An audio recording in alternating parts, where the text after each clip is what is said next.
आज की short analysis में हम डिस्कस करेंगे GlaxoSmithKline pharma stock के ऊपर। दोस्तों ये स्टॉक अगस्त 2024 से करेक्शन के अंदर चल रहा है।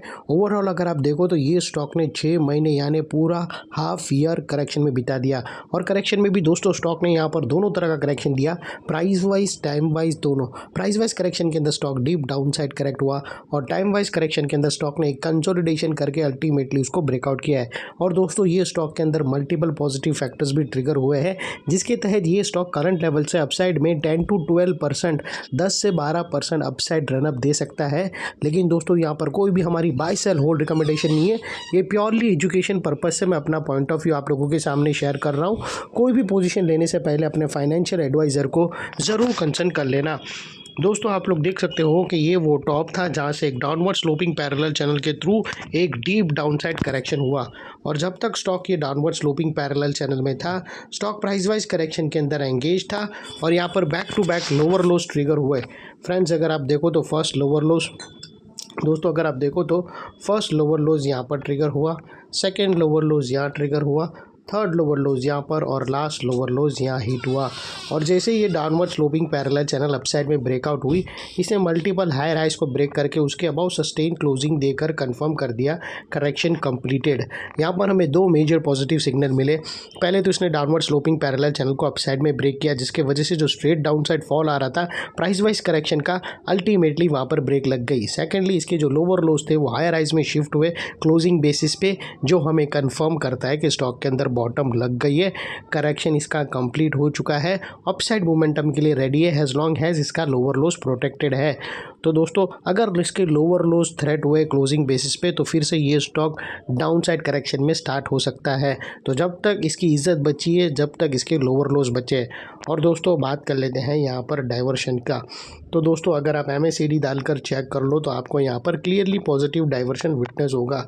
प्राइस एक्शन के जो लोअर लो स्विंग अगर आप देखो तो वो डाउन साइड की तरफ टिल्ट हुए है, वही MACD के ऑसिलेशन अपसाइड में टिल्ट होकर यहाँ से हमें ब्रेकआउट दे रहा है, जो एक अपसाइड मोमेंटम पंप कर सकता है स्टॉक के अंदर।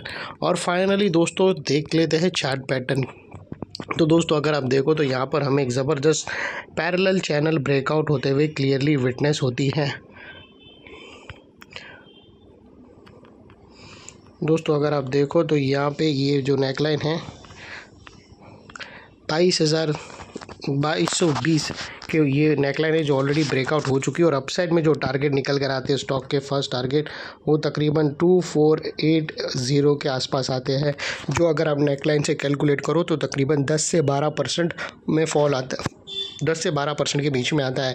और दोस्तों याद रखना, अगर 2500 के ऊपर इसने वीकली क्लोजिंग दी तो इसके हायर टाइम फ्रेम की एक और बड़ी पैटर्न ब्रेकआउट होगी, जिसके बाद ये स्टॉक के टारगेट और भी अपसाइड में फर्दर रिवाइज हो सकते हैं। इसके लिए उसको फर्दर फॉलो ऑफ बाइंग के थ्रू 2500 के ऊपर वीकली क्लोजिंग देना होगा।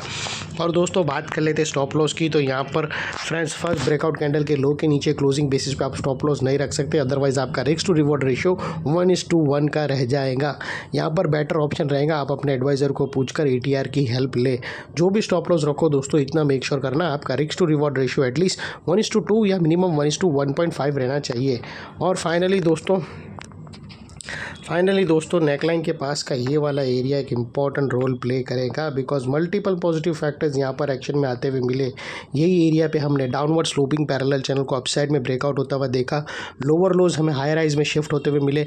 यहाँ पर ही दोस्तों पॉजिटिव क्लियर डाइवर्शन हमें प्राइस एक्शन और MACD के थ्रू मिला और यहाँ पर ही दोस्तों पैरेलल चैनल भी ब्रेकआउट होते हुए मिली। तो वो लिहाज से दोस्तों नेकलाइन का ये एरिया जो अभी तक एक इंपॉर्टेंट रेजिस्टेंस था, वो अल्टीमेटली इंपॉर्टेंट सपोर्ट में टर्न हो चुका है और इतने बड़े स्ट्रॉन्ग सपोर्ट के नीचे क्लोजिंग बेसिस पे आप लोगों का स्टॉप लॉस रहना चाहिए, जो आसानी से ट्रिगर ना हो। और बाय एनी चांस अगर ट्रिगर हो जाता है तो दोस्तों नो इफ़ नो बट सीधा स्टॉप लॉस देकर ट्रेड को वाइंड अप कर देना चाहिए। ये थी हमारी एनालिसिस फ्रेंड्स। अच्छी लगे तो प्लीज़ चैनल को लाइक शेयर सब्सक्राइब ज़रूर करना। Thank you. जय हिंद।